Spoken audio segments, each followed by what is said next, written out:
पिछले वीडियोस के अंदर में हमने ऑटोट्रॉफिक न्यूट्रिशन या फिर फोटोसिंथेसिस कंप्लीट कर लिया था। आज हम बात करते हैं हेटरोट्रॉफिक न्यूट्रिशन के बारे में। तो सबसे पहले हेडिंग देते हैं हेटरोट्रॉफिक न्यूट्रिशन।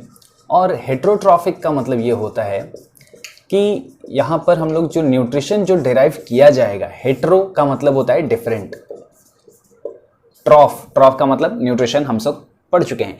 तो हेटरोट्रॉफिक न्यूट्रिशन कहने का मतलब यह है कि डिफरेंट वैरायटी से, डिफरेंट सोर्सेज से न्यूट्रिशन को डिराइव करना क्या बोला जाता है? Heterotrophic nutrition. ठीक है, तो इसका कहने का मतलब यह होता है to derive nutrition from different sources, यानी कि डिफरेंट ऑर्गेनिज्म से, डिफरेंट सोर्सेज से न्यूट्रिशन को डिराइव करना क्या बोला जाएगा यहाँ पर? Heterotrophic nutrition. ठीक है, तो यानी कि to derive nutrition from different organism या फिर अदर ऑर्गेनिज्म। खुद से फूड नहीं बनाना। ऑटोट्रॉफिक न्यूट्रिशन होता था जहां पर हम लोग खुद से जहां पर जो ऑर्गेनिज्म होते थे वो खुद से फूड बनाते थे, जैसे कि प्लांट्स। और यहां पर हम लोग बात कर रहे हैं कि किस चीज से? To derive nutrition from other organism, है ना। हम लोग ऐसा बोल सकते हैं कि अदर ऑर्गेनिज्म से यहाँ पर न्यूट्रिशन को डिराइव करना क्या बोला जाता है? Heterotrophic nutrition. अब ये जो हेटरोट्रॉफिक न्यूट्रिशन है वो भी अलग अलग तरीके का हो सकता है। अगर हम लोग बात करें स्पेसिफिकली कि हेटरोट्रॉफिक न्यूट्रिशन किस किस टाइप का होगा, तो मेनली यहाँ पर ये 3 टाइप के न्यूट्रिशन हमको देखने मिलते हैं। सबसे पहला आता है सैप्रोट्रॉफिक, या फिर इसे ही बोलते हैं एब्जॉर्प्टिव। ठीक है, या एब्जॉर्प्टिव या एब्जॉर्प्शन हम लोग कह सकते हैं। तो एब्जॉर्प्टिव टाइप का न्यूट्रिशन, सैप्रो वर्ड जो है ये बना है सैप्रोस से। सैप्रोस का मतलब होता है रॉटन, सड़ा गला। ठीक है, और ट्रॉफ का मतलब न्यूट्रिशन हमें पता है। तो सैप्रोस का मतलब रॉटन, यानी कि यहाँ पर जो फूड रॉटन है ना। तो सैप्रोस का मतलब रॉटन और ट्रॉफिक का मतलब न्यूट्रिशन, यानी कि सैप्रोट्रॉफिक न्यूट्रिशन कहने का मतलब ये कि यहाँ पर जो फूड ऑब्टेन किया जाएगा वो डेड डिकम्पोज्ड मैटर से ऑब्टेन किया जाता है, और उसको क्या किया जाता है कि पहले बॉडी के बाहर ही मतलब डाइजेस्ट कर लिया जाता है और उसके बाद फिर एब्जॉर्ब कर लिया जाता है। जैसे बहुत सारे ऐसे ऑर्गेनिज्म होते हैं, जैसे कि कोई सड़ी गली चीज़ें अगर बाहर में पड़ी हुई हैं तो वहाँ पर क्या होगा कि पहले ही उसका डाइजेशन कर लिया जाएगा और उसके बाद उसको बॉडी के अंदर में इंजेस्ट किया जाएगा। जैसे हम सब, अगर हम हमारी बॉडी की बात करें तो हम क्या करते हैं कि पहले कॉम्प्लेक्स फूड सब्सटेंस को इंजेस्ट कर लेते हैं, पहले खा लेते हैं, और खाने के बाद फिर क्या होता है कि उसको डाइजेस्ट किया जाता है और फिर एब्जॉर्ब कर लिया जाता है। जबकि यहाँ पर क्या होगा, इस टाइप के मोड ऑफ न्यूट्रिशन के अंदर में यहाँ पर break down of food material outside the body. ठीक है, यहाँ पर जो ब्रेक डाउन होगा फूड का या डाइजेशन जो होगा फूड का, वो कहाँ पर होगा? Outside the body. यहाँ पर बॉडी के बाहर में ही फूड मटेरियल का आउटसाइड मतलब फूड मटेरियल का डाइजेशन हो जाता है और उसके बाद फिर एब्जॉर्प्शन होता है। जैसे अगर हम लोग बात कर लें एग्जाम्पल की, तो यहाँ पर फंगस। ठीक है, फंगस जैसे कि bread mould, like bread mould होंगे। तो ब्रेड मोल्ड जो होते हैं, ब्रेड मोल्ड किसको कहते हैं? जो कि ब्रेड के ऊपर में ग्रो कर जाते हैं। ठीक है, break down of food material outside the body and then absorb it. तो पहले ही फूड को क्या कर लेते हैं कि बॉडी के बाहर ही, आउटसाइड द बॉडी ही उसको क्या कर लेते हैं? डाइजेस्ट कर लेते हैं और उसके बाद फिर एब्जॉर्ब कर लेते हैं। तो एक टाइप का इसको हम लोग क्या बोलेंगे कि फूड मटेरियल को बाहर ही डाइजेस्ट कर लिया। जब बाहर ही डाइजेस्ट कर लिया तो वो कैसा हो गया? सड़ गया, गल गया। तो इसी वजह से उसको सैप्रोट्रॉफिक न्यूट्रिशन भी कह सकते हैं। और फिर उसको एब्जॉर्ब किया जाता है। कहने का मतलब ये हुआ कि जो सड़ा गला जो फूड मटेरियल था, या फिर ऐसा फूड मटेरियल था जो कि बिल्कुल पहले से डाइजेस्टेड फॉर्म में था, तो उसको क्या किया जा रहा है? बाद में एब्जॉर्ब किया जा रहा है। तो किस मोड ऑफ न्यूट्रिशन से लिया जा रहा है, किस तरीके से उसको एब्जॉर्ब, मतलब बॉडी के अंदर में लिया जा रहा है, एब्जॉर्ब करके लिया जा रहा है। तो इसी वजह से इसको एब्जॉर्प्टिव फूड, एब्जॉर्प्टिव न्यूट्रिशन भी बोला जाता है। अब जैसे कि बहुत सारे फंगस होते हैं, जैसे ब्रेड मोल्ड।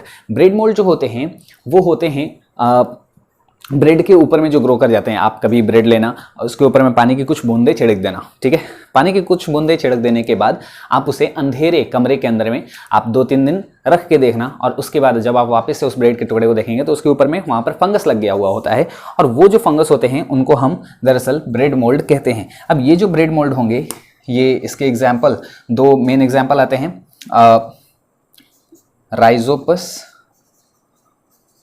राइजोपस भी एक टाइप का ब्रेड मोल्ड है, एंड म्यूकोर राइजोपस और म्यूकोर जो होते हैं वो क्या होंगे, ब्रेड मोल्ड होते हैं। उसके अलावा ईस्ट, ठीक है, फंजाई हो गया, तो फंजाई के अंदर में ब्रेड मोल्ड हो गया, ईस्ट हो गया, मशरूम हो गए, ये सभी जो होते हैं ये सभी फंगस हैं। और ये सारे फंगस के अंदर में मोड ऑफ न्यूट्रिशन क्या होता है, सैप्रोट्रॉफिक या फिर एब्जॉर्प्टिव। आई होप बात आ गई होगी समझ में। अब यहाँ पर बात को थोड़ा सा समझने की कोशिश कीजिएगा कि यहाँ पर जो हम लोगों ने टर्म लिखा है वो लिखा है सैप्रोट्रॉफिक। बात को ध्यान से समझना। सैप्रोस का मतलब कह रहे हैं हम लोग क्या, रॉटन। ट्रॉफ का मतलब न्यूट्रिशन, यानी कि डेड डिकम्पोज्ड रॉटन मैटर से फूड मतलब न्यूट्रिशन एब्जॉर्ब करना। लेकिन वो जो डेड डिकम्पोज्ड मैटर होगा वो दो तरीके का हो सकता है, आइदर प्लांट और एनिमल। जो सड़ा गला ऑर्गेनिज्म होगा वो कौन सा हो सकता है, या तो प्लांट सड़ा गला हुआ रहेगा, ये वो मरा हुआ रहेगा, या फिर कुछ एनिमल की डेथ हुई रहेगी।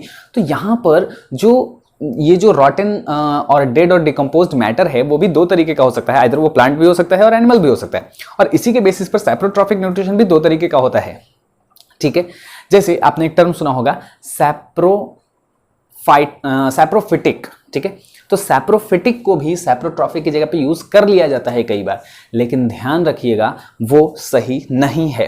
क्यों कि जैसे मैंने आपको बताया कि यहाँ पर सैप्रोट्रॉफिक न्यूट्रिशन जो है वो भी दो तरीके का होगा, डिपेंडिंग कि वो किस टाइप के फूड सोर्स से वहाँ पर एब्जॉर्ब किया जा रहा है।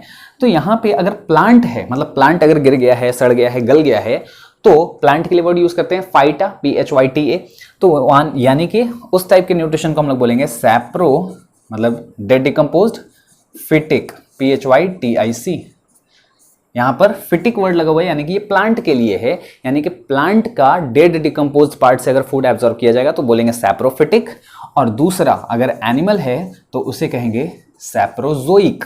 जू फॉर एनिमल, जून का मतलब क्या होता है, एनिमल, ZOON, जून, जून वर्ड का मतलब होता है एनिमल। तो सैप्रोजोइक यानी कि डेड डिकम्पोज्ड एनिमल से फूड एब्जॉर्ब करना, और सैप्रोफिटिक यानी कि डेड डिकम्पोज्ड प्लांट से फूड एब्जॉर्ब करना। अब काफी जगह पे लोग ऐसा बताते हैं कि सैप्रोट्रॉफिक कह दो या फिर सैप्रोफिटिक बोल दो, एक ही बात है। ये एक ही बात नहीं है, ठीक है। यहां पर हालांकि ये एक ही बात कब हो जाएगी, यहां पर चूंकि एग्जाम्पल में हमने सिर्फ क्या लिखा है, फंगस का एग्जाम्पल लिख रखा है कि फंगस जो होते हैं जैसे कि ब्रेड मोल्ड हो गए, ईस्ट हो गया, मशरूम हो गया, तो ये सारे जितने भी फंगस हैं ये सभी सैप्रोफिटिक ही होते हैं। ये बात सही है, लेकिन इसके एग्जाम्पल में सिर्फ फंगस ही तो नहीं आएगा, बहुत सारे कुछ और भी ऑर्गेनिज्म जैसे बैक्टीरिया जो होते हैं वो कैसे होते हैं, सैप्रोजोइक नेचर के होते हैं। तो बात को ध्यान से समझिएगा, ये कोई रूल नहीं है। पहली बात, नेचर के अंदर में ऐसा जनरली ऐसा बोला जाता है कि नेचर के अंदर में जब भी ऑर्गेनिज्म की डेथ होती है, किसी भी ऑर्गेनिज्म की जब डेथ होती है, चाहे कि वो प्लांट हो चाहे कि एनिमल हो, दो टाइप के हम मेन ऑर्गेनिज्म की बात करेंगे, प्लांट और एनिमल। तो अगर प्लांट की डेथ होती है तो उसको डिकम्पोज करने का काम करता है फंगस, और अगर एनिमल की डेथ होती है तो उसको डिकम्पोज करने का काम करता है बैक्टीरिया। आपने बहुत ही कम बारी ऐसा देखा होगा कि एनिमल के ऊपर में फंगस ग्रो कर रहा हो, एनिमल अगर मर गया हो तो उसके ऊपर में फंगस लग गए हों, नहीं लगता। और प्लांट के ऊपर में फंगस लगते हैं, यानी कि प्लांट को डिकम्पोज करने का काम कौन कर रहा है, फंगस, और एनिमल को डिकम्पोज करने का काम कौन कर रहा है, बैक्टीरिया। यानी कि प्लांट को डिकम्पोज करने का काम अगर फंगस कर रहा है तो फंगस क्या कर रहा है, किससे न्यूट्रिशन डिराइव कर रहा है, डेड डिकम्पोज्ड प्लांट से, यानी कि उसके अंदर में भी सैप्रोफिटिक न्यूट्रिशन सैप्रोट्रॉफिक न्यूट्रिशन है, और एनिमल के अंदर में भी सैप्रोट्रॉफिक न्यूट्रिशन ही है, ये भी तो डेड डिकम्पोज्ड ऑर्गेनिज्म से न्यूट्रिशन डिराइव कर रहा है। लेकिन फर्क ये है कि जो फंगस होते हैं वो सैप्रोफिटिक नेचर के होते हैं। आप नॉर्मल सैप्रोट्रॉफिक बोल दोगे काम चल जाएगा, लेकिन इस वजह से बता रहा हूं कि कई बार लोग कंफ्यूज कर देते हैं कि सैप्रोट्रॉफिक कहें कि सैप्रोफिटिक कहें, और कुछ लोग कह देते हैं कि ठीक है भाई साहब आप कोई सा भी यूज कर लो, सैप्रोट्रॉफिक कह लो, सैप्रोफिटिक कह लो, एक ही बात है। एक ही बात नहीं है, फंगस के लिए एक ही बात है, क्योंकि सैप्रोट्रॉफिक दोनों के लिए आप यूज कर सकते हैं, बैक्टीरिया के लिए, फंगस के लिए। लेकिन जब सैप्रोफिटिक की बात आएगी तो वहां पर हम फंगस का यूज करेंगे, क्योंकि फंगस जो होते हैं वो सैप्रोफिटिक होते हैं, और बैक्टीरिया जो होते हैं वो सैप्रोजोइक होते हैं, वो एनिमल को डिकम्पोज करते हैं। अगेन मैं ये फिर से बात कहता हूं, ये हार्ड एंड फास्ट रूल नहीं है, ऐसा मोस्टली देखा जाता है, ठीक है। ऐसा मतलब हमेशा नहीं होगा कि फंगस को हमेशा प्लांट को हमेशा फंगस ही डिकम्पोज करेगा और एनिमल को हमेशा बैक्टीरिया ही डिकम्पोज करेगा, ये भी जरूरी नहीं है। लेकिन मोस्ट ऑफ द टाइम 95 से 99% ऑफ द टाइम ऐसा देखा जाता है कि प्लांट को डिकम्पोज करने का काम फंगस करते हैं और एनिमल को डिकम्पोज करने का काम बैक्टीरिया करते हैं। तो फंगस जो होंगे वो सैप्रोफिटिक हो जाएंगे और बैक्टीरिया जो होंगे वो सैप्रोजोइक हो जाएंगे, क्योंकि नेचर के अंदर में यही दो डिकम्पोजर्स, मेन डिकम्पोजर्स यही दो होते हैं। बात आ गई होगी समझ में? तो ठीक है, दोनों के लिए आप अगर ये सब लोचे में नहीं पढ़ना चाहते तो आप सैप्रोफिटिक भी फिर वर्ड यूज मत करना, आप सिंपल यूज कर लेना सैप्रोट्रॉफिक न्यूट्रिशन। ठीक है, चलिए आप इसे जल्दी से नोट डाउन करेंगे। चलिए अब बात करते हैं सेकंड टाइप होलोजोइक न्यूट्रिशन के बारे में। दूसरा हेटेरोट्रॉफिक न्यूट्रिशन के अंदर में दूसरा आता है होलोजोइक न्यूट्रिशन। अब होलोजोइक कहने का मतलब ये कि यहां पर होलो का मतलब होल, समूचा, एक साथ, सारा का सारा। ठीक है, यानी कि यहां पर जो ऑर्गेनिज्म होता है वो क्या करता है कि पूरे के पूरे फूड को एक साथ निगल लेता है और फिर उसका ब्रेक डाउन करता है। सैप्रोट्रॉफिक न्यूट्रिशन के अंदर में होता था कि पहले फूड का डाइजेशन कर दिया जाता था बॉडी के बाहर में और फिर उसको एब्जॉर्ब कर लिया जाता था। जबकि यहां पर क्या हो रहा है कि पहले ही फूड को पहले खा लो भाई साहब। ठीक है, पहले हम लोग खा लेंगे, उसके बाद का सोचेंगे कि फिर बॉडी के अंदर में क्या होगा, कैसे डाइजेस्ट करना है नहीं करना है। तो हम लोग होते हैं कौन, जैसे कि हम लोग आते हैं इसके अंदर में ह्यूमन क्या करते हैं कि पहले सारा का सारा खाना खा लेते हैं खुद ही और फिर बाद में पेट के अंदर में फिर डाइजेशन का प्रोसेस चल रहा होता है। ठीक है, तो इसको पेटू मेथड भी बोल सकते हैं। ठीक है ना, कि पहले सारा का सारा पहले खाना खा लेते हैं, पहले जो भी आ रहा है पहले भैया आने दो, सब कुछ खा लेंगे और खाने के बाद डाइजेस्ट कर लेंगे। डाइजेस्ट करने के बाद मतलब पहले फूड डाइजेस्ट हो जाएगा, डाइजेस्ट होने के बाद एब्जॉर्ब भी कर लेंगे, अपनी इंपॉर्टेंट चीज़ें रख लेंगे, फिर जो कचरा बचेगा फिर देखेंगे कि हाँ उसका क्या करना है, उसको फिर बॉडी से बाहर निकाला जाता है। ठीक है, तो होलोजोइक न्यूट्रिशन की यहाँ पर बात हो रही है। यहाँ पर क्या होगा कि organism takes in whole food material, पूरा whole food material and break it down, उसको बाद में यहां पर ब्रेक करता है इनसाइड देयर बॉडीज, अपनी बॉडीज के अंदर में फिर वो ब्रेक करते हैं उसको। तो organism takes in whole food. ठीक है, ऑर्गेनिज्म जो होंगे वो क्या करेंगे कि अपने पूरे के पूरे फूड को बॉडी के अंदर ले लेते हैं, whole food material, and break it down inside their bodies, अपने बॉडी के अंदर में फिर उसको क्या करेंगे कि ब्रेक करेंगे। फूड का ब्रेक करना, फूड को ब्रेक करना क्या बोला जाता है, डाइजेशन। बात आ गई होगी समझ में? अब यहाँ पर ये जो ऑर्गेनिज्म होते हैं वो अलग अलग टाइप का फूड लेते हैं। सारे के सारे जो होलोजोइक न्यूट्रिशन वाले होंगे वो सब एक टाइप का फूड नहीं खाते हैं। ऐसा नहीं है कि कोई सा भी ऑर्गेनिज्म सारा का सारा खाना खा सकता है। हम लोग क्या कर सकते हैं, दाल चावल खा सकते हैं, अमीबा खा सकता है? नहीं खा सकता, क्योंकि वो उससे भी छोटा होता है। तो इसका कहने का मतलब ये हुआ कि वो सारे के सारे फूड मटेरियल को खा तो रहा है, वो उसके अंदर में भी होलोजोइक न्यूट्रिशन है, हमारे अंदर में भी होलोजोइक न्यूट्रिशन है, लेकिन हमारी बॉडी का स्ट्रक्चर किस तरीके का है, साइज किस टाइप का है और हमारी बॉडी का कॉम्पोजिशन किस तरीके से बना हुआ है, कौन से फूड को डाइजेस्ट कर सकता है, कौन से फूड को डाइजेस्ट नहीं कर सकता है, उसके बेसिस पर यहाँ पर फूड मटेरियल का टाइप भी जो होता है वो डिफरेंट हो सकता है। ठीक है, तो यहाँ पर हम लोग लिख देंगे type of food depends on body design and functioning। Body की फंक्शनिंग किस टाइप से है और बॉडी का डिज़ाइन जो है वो किस टाइप से है, उसके बेसिस पर ये डिपेंड करेगा कि जो यहाँ पर फूड जो है वो किस टाइप का हम लोग लेंगे होलोजोइक न्यूट्रिशन के अंदर में। एग्जांपल की अगर हम लोग बात कर लें, अमीबा के अंदर में देखने मिलेगा, इसके बारे में हम लोग डिटेल में न्यूट्रिशन का टाइप पढ़ेंगे। पैरामीशियम के अंदर में देखने मिलता है, पैरामीशियम के अंदर में भी होलोजोइक न्यूट्रिशन देखने को मिलता है। और सबसे फेमस क्या, हम लोग खुद ही को बोल देते हैं फेमस है, ह्यूमन। अरे भाई साहब, ह्यूमन फेमस नहीं है, तुम खुद समझो ना। फेमस का मतलब क्या, तुम जैसे फेमस हो। तो कहने का मतलब क्या कि तुम खुद को जान रहे हो? नहीं, फेमस का मतलब क्या, दूसरे तुम्हें जान रहे हैं। हम कह देते हैं सबसे फेमस एग्जाम्पल है ह्यूमन काहे का फेमस है? ह्यूमन के बारे में कौन जानता है? दूसरे ऑर्गेनिज्म जानते हैं क्या? नहीं, ह्यूमन को ह्यूमन ही जानता है। प्लांट को क्या पता कि ह्यूमन क्या होते हैं, है ना? घोड़े गधे को क्या पता कि ह्यूमन क्या होते हैं? तो हम लोग कौन सा फेमस है? कोई फेमस नहीं है। ह्यूमन क्या है, सबसे कम फेमस है। ठीक है, चलिए जी, इसे भी छाप लीजिएगा। ये अमीबा है, स्पेलिंग सही लिख लेना। ठीक है, चलो जल्दी से इसे भी नोट डाउन करेंगे आप। अब बात करते हैं अपने तीसरे टाइप ऑफ न्यूट्रिशन है, हेटेरोट्रॉफिक न्यूट्रिशन के बारे में, जो है पैरासिटिक यानी कि एक ऑर्गेनिज्म जो है वो फूड के लिए किस पर डिपेंड होगा, किसी दूसरे ऑर्गेनिज्म पर, और दूसरे ऑर्गेनिज्म को नुकसान भी पहुंचा रहा होगा। ठीक है, तो यहाँ पर पैरासिटिज्म जो है ना वो एक टाइप का रिलेशनशिप होता है। जब आप इकोलॉजी पढ़ेंगे, जब आप इकोसिस्टम के बारे में जब जानेंगे आगे चैप्टर्स के अंदर में, तो वहाँ पर आपको पढ़ाया जाएगा, वहाँ पर हम लोग पढ़ेंगे, बताएंगे कि पैरासिटिज्म जो है वो एक टाइप का रिलेशनशिप होता है किसी भी दो ऑर्गेनिज्म के बीच में, जहां पर एक ऑर्गेनिज्म को फायदा हो रहा होता है दूसरे से, वो किसी भी वे में हो सकता है, चाहे कि पैसा, धन, दौलत, फूड, शेल्टर, पानी, कुछ भी हो सकता है, और दूसरे को नुकसान हो रहा होता है। ठीक है, दोनों को एक दूसरे से फायदा नहीं होगा, दोनों को एक दूसरे से फायदा होता है तो म्यूचुअलिज्म बोलते हैं, समझदारी भरा रिश्ता होता है वो, एक को दूसरे से फायदा, दूसरे को पहले से फायदा। लेकिन यहाँ पर क्या हो रहा है, पैरासिटिक मतलब पैरासिटिज्म रिलेशनशिप की बात करें, पैरासिटिक मोड, पैरासिटिक रिलेशनशिप की अगर बात करें, तो जहां पर क्या होता है कि एक आदमी जो है उसका फायदा हो रहा होता है दूसरे से, और दूसरे का बदले में नुकसान भी हो रहा होता है, तो उसको हम लोग बोलते हैं पैरासिटिक न्यूट्रिशन, सॉरी पैरासिटिज्म कहेंगे। और ये जो फायदा या नुकसान जो है वो अगर न्यूट्रिशन के फॉर्म में होगा तो उसको हम लोग कहेंगे पैरासिटिक न्यूट्रिशन। अब देखो, जैसे बात को समझो कि मैं अपने दोस्त के घर जाता हूं और दोस्त से पैसे लेके भाग जाता हूं, मेरा फायदा, दोस्त का नुकसान, क्या होगा, ये इस टाइप का रिलेशनशिप क्या कहा जाएगा, पैरासिटिज्म रिलेशनशिप।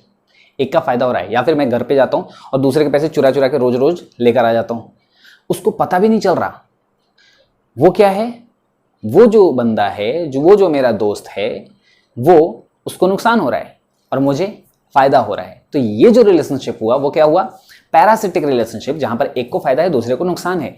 लेकिन एक बात ध्यान देने की ये भी है कि क्या मैंने उसे जान से मार दिया, नहीं, मतलब फायदा तो हो, उसका नुकसान तो हो, लेकिन नुकसान इतना भी बड़ा नहीं होना चाहिए कि उसकी मौत हो जाए। इसको हम लोग कहते हैं क्या, पैरासिटिक रिलेशनशिप। जैसे कि अगर हम लोग बात कर लेते हैं लायन की, लायन होता है, डियर होता है। आप कहोगे कि लायन था भाई साहब, लायन गया दौड़ते दौड़ते, डियर को मारा और खा गया, लायन का फायदा, डियर का नुकसान। लेकिन डियर का नुकसान इतना बड़ा हो गया कि उसकी डेथ हो गई, और जब डेथ हो गई तो हम लोग उसको पैरासिटिक न्यूट्रिशन में नहीं रख सकते। पैरासिटिक न्यूट्रिशन का मतलब खून चूसने वाला न्यूट्रिशन। यहाँ पर उसका धीरे धीरे धीरे धीरे करके हम लोग खून चूसेंगे और उसको पता भी नहीं चलेगा, वो मरेगा नहीं, उसको मारेंगे भी नहीं, मौत भी नहीं देंगे, और साथ में उसका खून चूसते रहेंगे। उस टाइप का जो रिलेशनशिप होता है वो बोला जाता है पैरासिटिज्म। अब ये रिलेशनशिप जो है वो किस फॉर्म में है, फूड के लिए अगर है तो उसको हम लोग क्या कहेंगे, पैरासिटिक न्यूट्रिशन। ठीक है, ये रिलेशनशिप है। तो जैसे मेरे और मेरे फ्रेंड के बीच में जो रिलेशनशिप था वो पैरासिटिज्म वाला था, लेकिन क्या वो फूड के लिए था, नहीं, वो पैसे के लिए था। ठीक है, तो वो पैरासिटिक रिलेशनशिप है। और वो पैरासिटिक रिलेशनशिप में अगर फूड आ जाए कि मतलब मेरा फायदा हो रहा है, जैसे आप मान के चलते हैं आपकी बालों में जुएं होंगी, मेरी तरफ मत देखो, मेरे बालों में नहीं है, आपके बालों में जुएं होंगी, ठीक है, समझ गए। तो जुएं जो होती हैं वो क्या करती हैं कि आपके बालों के अंदर में से वहां पे रहती हैं, बैठी रहती हैं, और फिर वहां से आपका खून चूस रही होती हैं। उनका पेट भर रहा है और आपका नुकसान हो रहा है। आपके तो खून गए ना, मतलब आप इतना खाना खाते हो और बदले में खून बनाते हो, और फिर वो खून को जो है वो जो आपके जुएं हैं बालों के अंदर में वो लेके चली जा रही हैं, तो उनका फायदा। लेकिन वो फायदा किस फॉर्म में हो रहा है, फूड के फॉर्म में। बदले में आप मर जा रहे हो क्या, नहीं। तो ये टाइप का रिलेशनशिप क्या कहा जाएगा, पैरासिटिक न्यूट्रिशन, है ना। ये रिलेशनशिप पैरासिटिज्म बोला जाएगा, और ये टाइप का जो न्यूट्रिशन होगा वो पैरासिटिक न्यूट्रिशन बोला जाएगा। जैसे कि मच्छर हमारा खून चूसते हैं, तो मच्छर आते हैं, खून पीते हैं और भाग जाते हैं, हमारा नुकसान, उनका फायदा, और हम मरे भी नहीं। इसका मतलब पैरासिटिज्म हो गया। और पैरासिटिज्म के अंदर में पैरासिटिक न्यूट्रिशन कब कहेंगे, जब ये जो नुकसान हुआ और जो फायदा हुआ, किसी एक का फायदा एक का नुकसान हुआ, वो फूड के फॉर्म में होना चाहिए। तो मच्छर को फूड मिल गया, हमारा मतलब समझ गए वही, तो क्या कहा जाएगा, पैरासिटिक न्यूट्रिशन। तो पैरासिटिक न्यूट्रिशन के अंदर में हम लोग क्या बोल रहे हैं कि ऑर्गेनिज्म, चलो डेफिनेशन पे लिख लेते हैं, ऑर्गेनिज्म obtain their food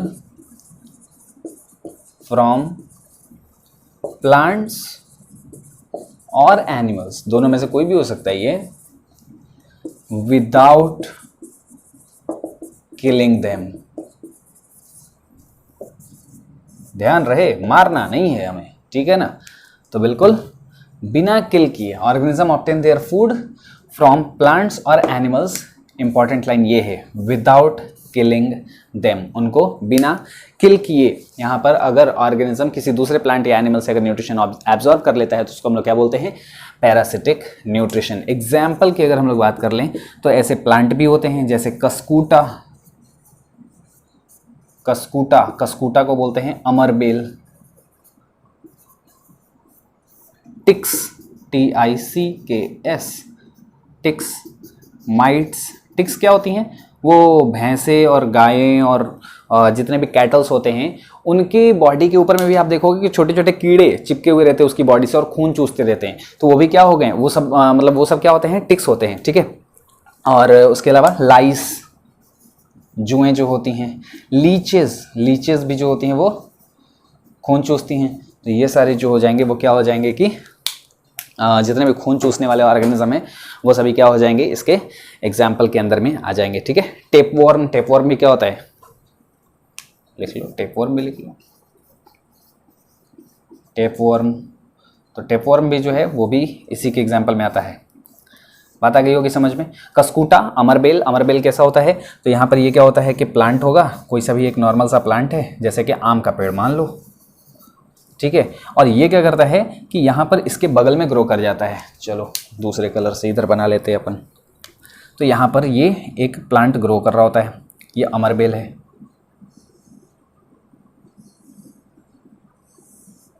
ठीक है। ये इस प्लांट के चारों तरफ लिपट जाता है और अपने रूट को इसके रूट में धंसा लेता है, यहाँ पर इम्बेड कर लेता है, उसके रूट के अंदर में फंसा लेता है। और इसका रूट, इस बड़े वाले आम का पेड़ जो है ना, इसके रूट से जो न्यूट्रिशन एब्जॉर्ब होता है ये उसके बदले में उसी के रूट से ये न्यूट्रिशन ले लेता है। ये अपना खुद काम नहीं करता, ये क्या करता है कि उसी के रूट से अपना न्यूट्रिशन ले लेता है और बदले में घूम फिर के चढ़ के ऊपर भी बैठ जाता है इस प्लांट के। चूंकि ये क्या होता है कि एक टाइप का क्या है, बेल है, बेल होता है, बेल को मतलब समझते हो ना, ऐसा पतले से वो जो होते हैं, क्या बोलते हैं इनको, वही और क्या, समझ गए ना। तो ये जो होते हैं प्लांट्स होंगे, ये क्या होंगे कि ऐसा रूट होगा और रूट के अंदर में अपना रूट यहाँ पर एम्बेड कर लेते हैं और ये इस तरीके से लिपट के और सबसे ऊपर चढ़ जाते हैं। ऊपर चढ़ने का फायदा क्या हो जाता है कि सनलाइट भी यहाँ पर से ये लेते रहते हैं और सनलाइट भी मिलता रहता है, बदले में यहाँ से न्यूट्रिशन भी मिलता रहता है और ये क्या हो जाते हैं कि ऊपर में चढ़ जाते हैं और ऊपर में चढ़ के यहाँ से न्यूट्रिशन प्लांट से ले रहे होते हैं। इस प्लांट का नुकसान, बड़े वाले पेड़ का नुकसान है क्योंकि इसी के रूट से ही ये न्यूट्रिशन ले रहे हैं और इनका फायदा हो गया, लेकिन उसको मार भी नहीं रहे हैं, है ना। इसकी वजह से प्लांट मर थोड़े ही जाएगा, मरेगा नहीं, तो कोई दिक्कत नहीं है। तो इसको कस्कूटा बोलते हैं। कस्कूटा का मतलब होता है अमरबेल, कस्कूटा, ठीक है, कस्कूटा। ये हो गया टिक्स बता दिया आपको। वैसे ही माइट्स होते हैं, छोटे छोटे कीड़े होते हैं। लाइस, जुएं जो होती हैं। लीचेस भी जो होते हैं खून चूसते हैं। टेपवॉर्म भी हमारे स्टमक के अंदर में होते हैं, मतलब कई बार हो जाते हैं और उसकी वजह से क्या हो जाता है कि मतलब मरते नहीं है, बस यही हो जाता है। पैरासिटिक न्यूट्रिशन, एक बार जल्दी से आप इसे नोट डाउन करेंगे। अब बात करते हैं न्यूट्रिशन इन अमीबा, इस टॉपिक के बारे में। यानी कि अब हम देखते हैं कि अमीबा के अंदर में न्यूट्रिशन जो होगा वो किस तरीके से वो अपना फूड जो है वो टेक इन करते हैं। अब यहाँ पर बात ये आती है कि अमीबा के अंदर में जो न्यूट्रिशन होता है वो किस टाइप का होगा। तो अभी हमने पढ़ा है होलोजोइक न्यूट्रिशन। अब अमीबा का शेप तो कुछ भी होता नहीं है, तो आप ऐसा कुछ भी बना सकते हो, ठीक है ना। ये अमीबा का यहाँ पर हो गया न्यूक्लियस। अब होता ये है कि जैसे ही यहाँ पर अमीबा के पास में फूड यहाँ पर आता है तो ये इसका है न्यूक्लियस और ये है फूड। बात आ रही है समझ में, ये फूड है। चलो फूड को अलग कलर से बना देते हैं अपन, समझ में आएगा कि ये फूड है, ठीक है ना। तो ये हो गया ब्लू कलर का फूड। अब जब अमीबा को फूड लेना होता है तो सबसे पहले ये क्या करता है, तो अपने प्रोजेक्शंस जो होंगे उसको आपस में चारों तरफ से इस तरीके से यूं करके यूं बढ़ा लेता है। यानी कि अमीबा के अंदर में न्यूक्लियस अभी भी है, ठीक है, हाँ न्यूक्लियस तो रहेगा ही सही। और यहाँ पर अब फूड जो है वो यहाँ आ गया है और फूड के चारों तरफ इसने क्या किया कि अपनी आर्म्स को एक्सटेंड कर लिया, अपनी आर्म्स को इधर तक ऐसे बढ़ा लिया, ठीक है। तो यहाँ तक जो है इसका इस तरीके से ये फिंगर लाइक प्रोजेक्शंस जो हैं ये बाहर में आ गए। और ये जो पार्ट्स हैं अभी इसको हम लोग बोलते हैं क्या, स्यूडोपोडिया। पोडिया का मतलब होता है एपेंडेजेस, सूडो का मतलब होता है फॉल्स एपेंडेजेस या फिर फॉल्स फीट, इसको कहेंगे। ठीक है, तो ये हो जाता है यहाँ पर। और कुछ समय के बाद ये अमीबा क्या करता है कि इस फूड पार्टिकल को अपने अंदर समावेश कर लेता है, समाहित कर लेता है। अरे क्या बोल रहा हूँ, मतलब अपने अंदर ले लेता है, टेक इन कर लेता है यहाँ पर फूड। और फूड भी जो है ना, अब एक छोटे से सर्कल के अंदर में आ जाता है। इसे फूड वैक्यूल कहते हैं। ये फूड है और किसके अंदर में है? Inside food vacuole. Food vacuole बात आ गई समझ में? तो और ये तो अपना भाई साहब न्यूक्लियस इधर है ही सही। न्यूक्लियस कौन होता है? राजा होता है न्यूक्लियस। ठीक है, राजा बेटा, ये रहा न्यूक्लियस। सही है, सही है जी।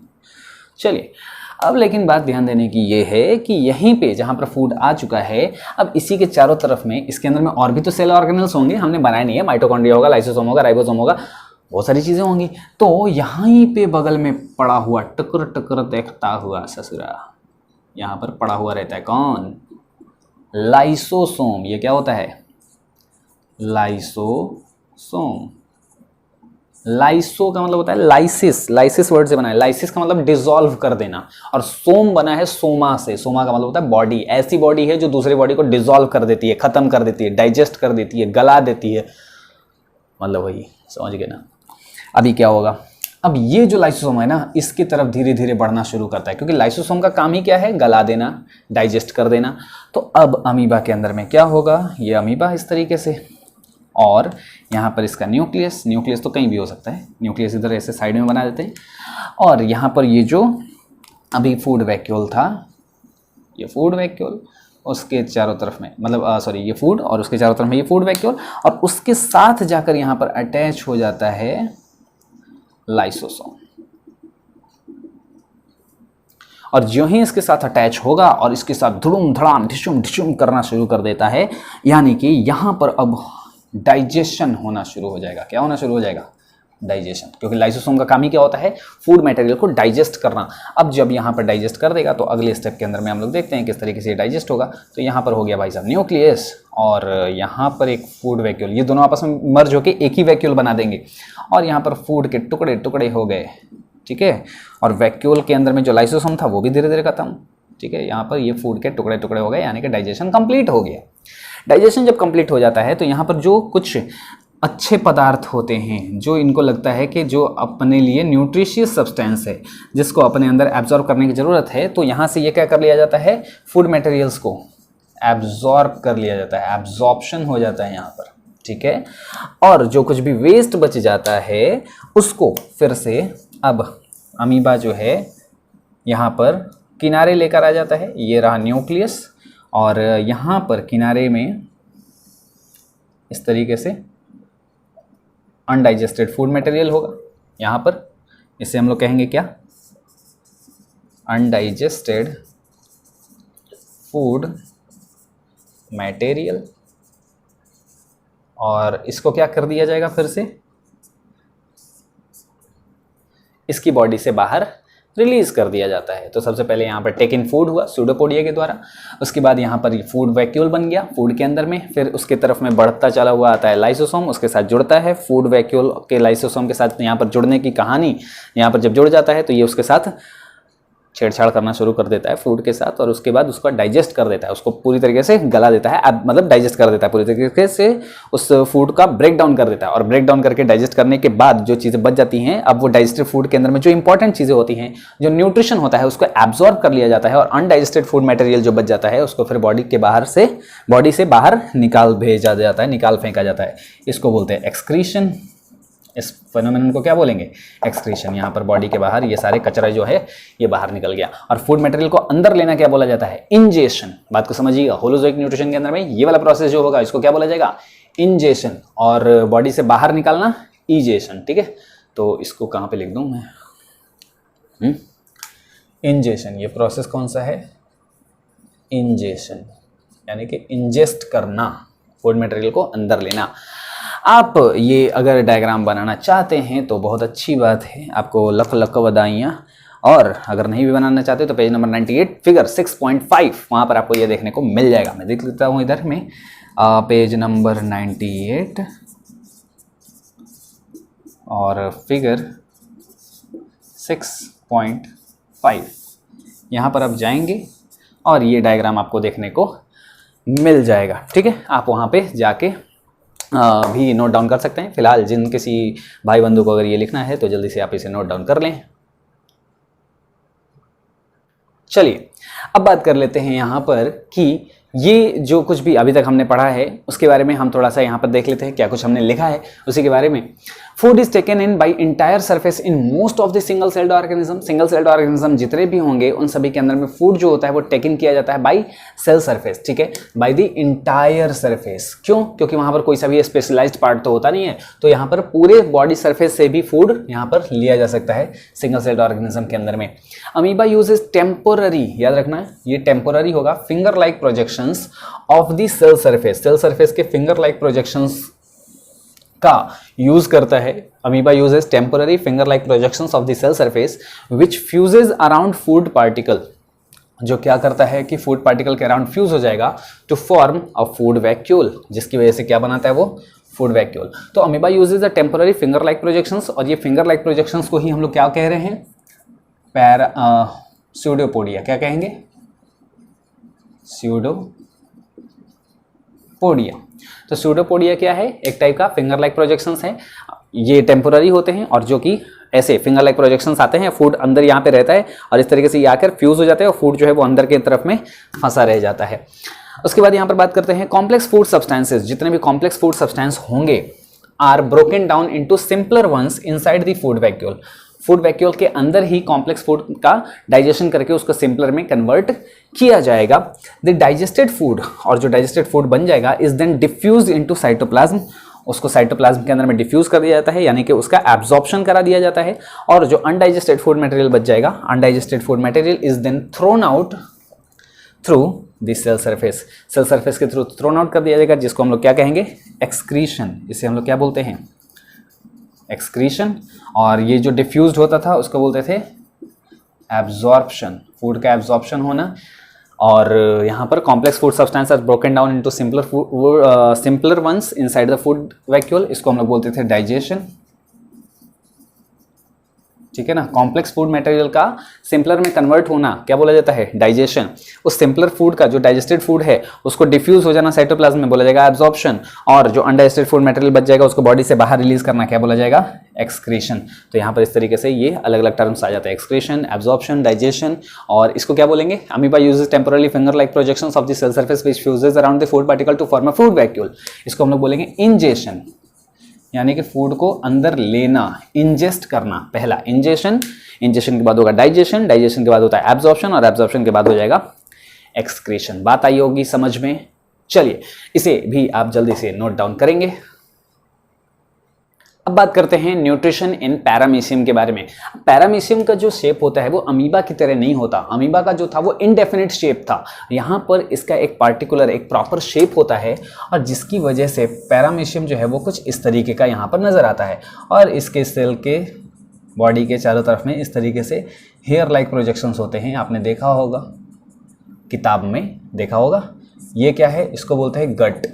ठीक है, ये गट होता है। अब होता ये है कि इसके चारों तरफ में अगर कहीं भी फूड आता है, फूड को हमने ब्लू कलर से बना रखा था, तो यहाँ पर अपन मान लेते हैं कि ये जो है यहाँ पर आया फूड। अब फूड जो है वो कहीं पे भी आए फर्क नहीं पड़ता है, क्योंकि गट यहाँ है। गट का मतलब यही वो एंट्री पॉइंट है जहाँ से फूड जो है वो अंदर जाएगा। एक तरीके से हम लोग मुंह कह सकते हैं। तो इसका ये माउथ वाला पोर्शन है जहाँ से फूड को अंदर आना है। लेकिन होता क्या है कि फूड मटेरियल अगर इधर भी पहुंचा तो यहाँ पर ये जो सीलिया हैं ये सारे के सारे छोटे छोटे हेयर लाइक प्रोजेक्शंस होते हैं, हेयर लाइक स्ट्रक्चर होते हैं। ये क्या होते हैं? ये होते हैं सीलिया। और सीलिया जो हैं वो सभी एक ही डायरेक्शन में मूव करना शुरू कर देते हैं। ये जो हेयर लाइक स्ट्रक्चर होते हैं वो एक ही डायरेक्शन में मूव करना शुरू कर देते हैं। तो सारे के सारे सीलिया एकदम हवा की तरह एक डायरेक्शन में जब बहना शुरू कर देते हैं तो उसके साथ जो फूड मटेरियल चिपका हुआ होता है वो भी आगे की तरफ में बढ़ता चला जाता है। तो ये जो सीलिया जब इधर की तरफ में मूव करेंगे तो ये फूड मटेरियल आगे की तरफ में बढ़ता चला जाएगा, और जिसकी वजह से यहाँ पर क्या होगा कि इस तरीके से ये पैरामीशियम, ये यहाँ पर इसका गट वाला पोर्शन, अब फूड जो है यहाँ पर ये छोटे छोटे सीलिया। बात आ गई समझ में? और फूड जो है अब यहाँ पर पहुँच चुका है। पहले इधर में था, अभी क्या हुआ कि यहाँ पर पहुँच चुका है। और फिर अगली स्टेज के अंदर में अब क्या हो जाएगा कि वापस से पैरामीशियम जो है वो यहाँ पर पहुँचा और इसमें छोटे छोटे हेयर लाइक प्रोजेक्शंस हैं और हेयर लाइक प्रोजेक्शंस की वजह से अब क्या होगा कि फूड मटेरियल जो है वो यहाँ पर अब पहुँच गया है और पहुँचने के बाद अब क्या हो जाता है कि इसी फूड मटेरियल को अब इसी के रास्ते यहाँ से अब अंदर की तरफ में मूव करा लिया जाता है। तो इस तरीके से ये न्यूट्रिशन जो है वो पैरामीशियम के अंदर में कंप्लीट हो जाता है। यहाँ पर एक पार्टिकुलर माउथ होगा, एक गट होगी, एक ओपनिंग होगी जिसको हम लोग गट कह रहे हैं और इसके थ्रू यहाँ पर फूड मटेरियल जो है वो इधर में मूव करा लिया जाएगा। ये जो ब्लू कलर वाला पोर्शन है ये क्या है? ये दरअसल फूड है। बात आ गई समझ में? तो ये फूड वाला पोर्शन है। चलिए, तो इसके बारे में अगर कुछ और भी पॉइंट्स अगर हम लोग लिखें तो food is taken in at specific spot. Amoeba की तरह नहीं है कि यहाँ पर कहीं से भी अमीबा के पूरे सेल सरफेस पर कहीं पे भी फूड आता था तो वो उसके चारों तरफ में सूडोपोडिया बनाता था और फिर फूड को अंदर ले लेता था। लेकिन जबकि यहाँ पर जो होगा पैरामीशियम के अंदर में वो इस तरीके से नहीं होता है। यहाँ पर क्या होता है कि एक मतलब इसकी एक डेफिनेट शेप होती है। इसी वजह से क्या होता है कि एक स्पेसिफिक स्पॉट पर ही फूड को ये एब्जॉर्ब कर सकता है, फूड को ले सकता है। तो food is taken in at a specific spot as it has definite shape होता है। इसी वजह से क्या होगा कि यहां पर फूड को एक स्पेसिफिक स्पॉट से ही टेकन इन किया जा सकता है। ठीक है, टेकन किया जा सकता है specific spot at his edge it has definite shape. और इसके बाद हम लोग लिख सकते हैं फूड इज मूव्ड कहाँ? At this spot by the movement of cilia. फूड जो है वो इस स्पॉट तक कैसे पहुंचते हैं? By the movement of cilia present all over the body. Present all over the body, जो all over the body cilia present हैं उसी के द्वारा food is moved eight this spot by the movement of cilia present all over the body. ठीक है, जो पूरी की पूरी बॉडी के सरफेस पर जो सीलिया प्रेजेंट होंगे उसी के हेल्प से जो फूड है वो यहाँ तक मूव होके आता है।